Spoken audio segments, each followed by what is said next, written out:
I think he's been You are interviewed obvious. extensively and has spoken You want cancellation.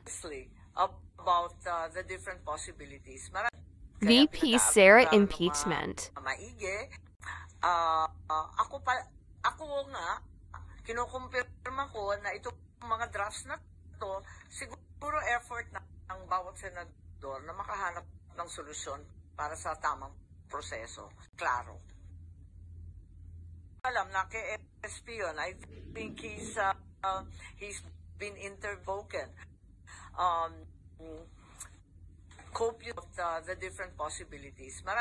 Kaya pinag-aaralan ng maigi. Ako nga, kinukumpirma ko na itong mga drafts na to, siguro effort ng bawat senador na makaharap tamang proseso. Klaro.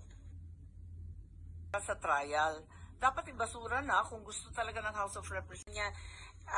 Handa siyang humarap, gusto pa nga niya ng bloodbath. So why deprive her of that? Ramdam o nais ni VP, ang sinusundan lang natin yung batas. Para sa akin, mali yung pagpapadala rito. Invalid na kagad.